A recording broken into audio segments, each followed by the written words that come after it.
Masih ingat kisahnya Ibrahim? Kan Ibrahim alaihissalam rajanya waktu itu Namrud. Raja Namrud ini dia punya kebiasaan, tradisi, agama nyembah berhala. Siapa yang membuat sembah berhala itu? Bapaknya. Coba, Ibrahim alaihissalam nabi, la ilaha illallah, tiada Tuhan selain Allah, justru bapaknya bikin patung berhala. Ketika Ibrahim mau lawan bapaknya, agak tahu sih mbokku ya. Orang la ilaha illallah, nah dia pergi bikin patung berhala. Akhirnya apa? Ibrahim mau lawan bapaknya. Ketika Ibrahim mau lawan bapaknya, ditegur sama Allah. Ibrahim sadar kok, bapakmu itu. Tapi dia nyembah berhala. Tapi itu ambokmu. Aja muewai. Tapi dia nyembah berhala. Allah berfirman, lebih baik kau yang mengalah. Kau yang keluar dari desamu. Jangan kau lawan bapakmu. Dengar baik-baik ini anak muda. Ini anak muda sekarang mentang-mentang belajar agama tinggi-tinggi. Ada tradisi orang tuanya tidak anggap sesat. Bapak ini kafir. Wah, bapaknya bilangi kafir. Ada itu, ada anak-anak saya. Sepupu saya di Tarakan. Belajar agama, baru 2-3 bulan belajar agama. Itu pun belajar agama melalui YouTube. La ilaha illallah. Mak download. Tak 1 menit, 2 menit. Begitu masih jalan itu ceramah, habis kuotanya, habis itu ceramah. Nah pahami setengah-setengah. Langsung nak bilang, bapak ini bid'ah. Kenapa aku bilang kau bid'ah sesat? Tak sia. Tidak ada pada zaman Nabi tak sia. Nah ini langsung bapaknya marah. Bertengkar. Saya bilang, di mana kau belajar agama dong? Mana kau belajar agama? Bapakmu kau kafirkan hanya gara-gara dengar ceramah. Apa jeleknya tak sia? Kalau tidak mau kau balik bilang tak sia, bilang kau ceramah kematian. Apa larangannya ceramah kematian? Apa isinya? Baca ayat suci Al-Quran. Mana ayat yang melarang orang baca ayat suci Al-Quran? Apa isinya? Orang yang didatangi berduka kita hibur. Apa larangannya? Ayo. Apalagi isinya tak sia? Ceramah agama. Ada orang dilarang ceramah. Apalagi isinya? Kita datang bersilaturahmi. Masa kita dilarang bersilaturahmi? Apalagi isinya? Orang dikasih makan. Dosakah orang dikasih makan? Kalau ada orang bilang, wah dilarang merepotkan bikin susah orang berduka. Cocok, setuju. Jangan menyusahkan orang berduka. Setuju. Mana disebut menyusahkan orang berduka? Bapak dikasih teh gelas, bapak minta teh botol. Nah, itu bikin susah orang itu. Dikasih air gelas, nah bilang kopi mix kasih kak. Nah, itu bikin repot itu. Tapi ini orang sudah mampu ji. Lagi pula itu di Makassar saya lihat, bukan lagi tuan rumah yang sediakan kue, tapi orang-orang tamu, ada yang bawa roti gulung, ada yang bawa teh, ada yang bawa kue tradisional. Lalu apa salahnya? Kita bersedekah. Kalau judulnya tak sia, kau tidak mau bilang ceramah tak sia, sudah bilang saja pengajian atas berdukanya meninggalnya ini. Sudah. Sama maulid bid'ah, tidak ada pada zaman Nabi. Oh, cocok. Kalau tidak mau kepalik lagi pakai istilah maulid, pakai saja sirah nabawiyah, ceramah tentang Nabi. Apa salahnya bos? Adabnya Ibrahim alaihissalam, tegur sama Allah. Bapaknya nyembah berhala namanya Azar, bikin patung. Ibrahim mau ribut. Sadar kau Ibrahim, ambokmu ya tuh, ajak muewai. Kau yang keluar dari desamu. Coba. Begitu kita wajib menghormati orang tua. Jadi bapak-bapak yang masih ada orang tuanya pulang kampung lalu ketemu. Jangan lagi bilang, masoli ongkosoe. La ilaha illallah. Anak pacilakana. Pernah itu hitung-hitung orang tua tak? Pernah itu hitung-hitung orang tua tak waktu tak nak kasih sekolah ki? Andai saja bisa nak jual harga dirinya, nak jual dirinya untuk kita sekolah. Masa gara-gara sewa pesawat kita berpikir? Siti Najani itu balikan ngagaga untuk tomat-tomat. Siti Naja sangat sepantasnya kita jual kita punya harta untuk membahagiakan orang tua. Ini anak-anak nih, anak-anak sekolah. Kita ini juga orang tua. Nih bapak-bapak, muliakan orang tua. Biasanya bapak-bapak tidak muliakan orang tua karena takut sama istrinya. Saya bilang sama istriku, boleh kau marah sama saya. Boleh kau maki-maki saya, boleh kau lempar kepalaku, yang penting tidak nak kena. Toh, satu yang tidak boleh, jangan lalu kau atur-atur ke soal orang tuaku. Jangan pernah saya dengar kau menyakiti perasaan orang tuaku.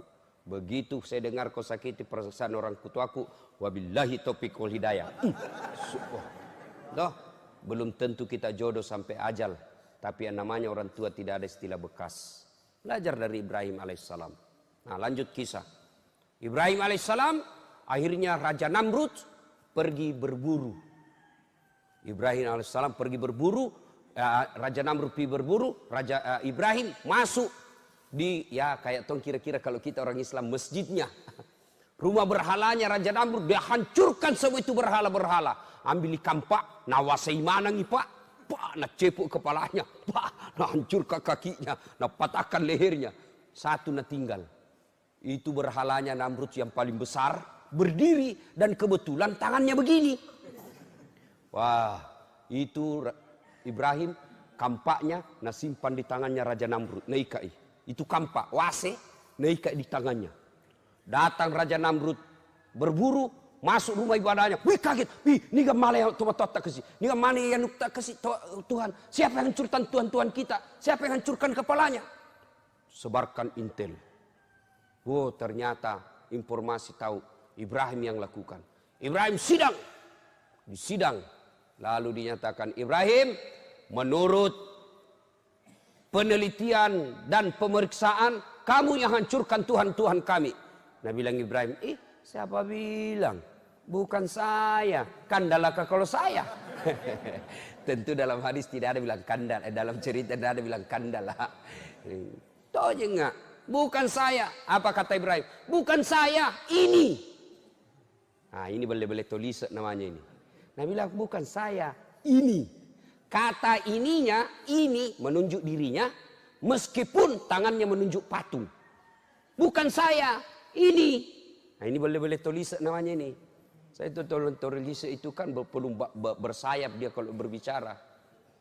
Kenapa kau terlambat?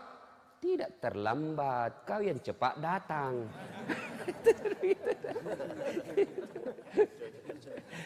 Ibrahim alaihissalam bilang bukan saya, ini. Wah sudah, tidak perlu. Dia bilang, siapa tahu dia? Kenapa kau bilang? Siapa tahu cemburu. Nah dia banyak Tuhannya, saingannya, nah habis ini. Tidak mau kalau banyak saingannya, nah bukan semua. Lah bilang Raja Namrud, Ibrahim gila kok. Semua apa? Mana bisa ini goyang? Tidak bisa goyang, tidak bisa ngapa-ngapain. Kenapa paling kau sembah? Yang gila saya atau kamu? Oh tambah marah. Ada tuh cerita soal gila-gila ini, cerita warung kopi. Cerita warung kopi gini. Ada satu komplek orang kaya semua di dalam. Orang-orang sibuk. Ini Pak Doja tiba-tiba bikin geger satu komplek. Kenapa? Dia azan jam 9 pagi. Jam 9 pagi dia azan. Allahu Akbar, Allahu Akbar. Geger semua satu kampung. Jam berapa? Azan apa ini Pak Ustaz ini? Gila-gila ini Pak Ustaz ini. Duhur bukan, asar bukan, datang satu komplek. Dipimpin ketua RT-nya. Marah-marah itu ketua RT. Mau ini kasih berhenti. Tidak bisa, sudah nak kunci semua ini Pak Doja ini. Tidak bisa masuk. Terpaksa azan sampai habis. Ini Pak Doja ketawa-ketawa azan. Dan lihat, banyaknya datang ini.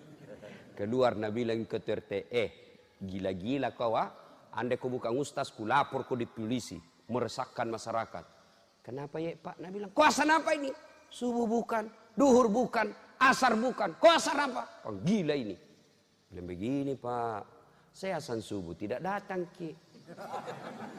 Saya azan asar tidak datang Ki. Giliran saya azan jam 9 baru Ki datang semua. Yang gila saya atau kamu? Ini cerita warung kopi ya. Dan sampai kita praktek lagi di sini. Hai Bapak saudara-saudara sekalian, akhirnya Raja Namrud bikin keputusan hukum, Ibrahim harus dibunuh dan dibakar di lapangan untuk jadi pelajaran buat orang lain supaya dia tidak ulang. Dikumpullah api, menyala besar, lalu Ibrahim alaihissalam diikat, dilempar masuk ke dalam bara api. Dilemparnya tidak pakai tapi dipateki, ketapel. Kan besar sekali tuh api, jadi siapa yang dekat kepanasan, dipatek Pak, dikasih masuk. Tahu kak patek tuh? Ketapel, tahu? Tuh patek. Waktu dulu SMP patek-patek. dibikin dari apa itu? Pakai kayu begini, dikasih karet, baru kita kasih bengkok itu kasih bentuk paku, baru dipatek mangganya orang. Bah! Jatuh, pas jatuh nak kejar yang punya. Masa lalu, tapi sudah meminta maaf. Nah, ibu bapak, saudara-saudara sekalian, dibakarlah Ibrahim dalam api yang sangat besar. Ibu-ibu, bapak-bapak, kalau manusia dibakar dalam api, hidup atau mati? Hidup atau mati? Pasti mati menurut hukum biologi. Tapi kalau Allah yang berkehendak, Ibrahim dibakar dalam api yang sangat besar, tidak mati, malah keluar kedinginan. Al-Quran menjelaskan, Allah perintahkan, kuni api, dingin kau, selamatkan Ibrahim alaihi salam. Dia bilang Quran, dingin dan selamatkan Ibrahim. Andai saja tidak ada kata selamat, membeku Ibrahim. Dingin, selamatkan Ibrahim alaihissalam. Keluar Ibrahim, dibakar. Orang sudah bilang, cipdako, mati nako. Andre pak buatanmu. Apa yang terjadi? Ibrahim keluar dalam bara api, justru kedinginan dia keluar. Coba, tidak masuk di akal. Kalau Allah yang mau, pasti. Yang tuan coba-coba ini ayat pak. Ada mahasiswaku, nak bilang bohong-bohong ini pak Ustaz. Kenapa aku bilang kak bohong? Nak bilang, ku coba itu ku kasih ku baca itu ayat, baru ku tes tanganku di atas kompor gas. Kenapa? Dia bilang, halus sih. Ku bilang bukan ayat yang salah, kau yang dongo. Itu ayat untuk Nabi Ibrahim. Jangan lalu kau coba-coba hangus kau itu. Nah, tidak masuk akal. Kalau Allah yang berkehendak, pasti terjadi.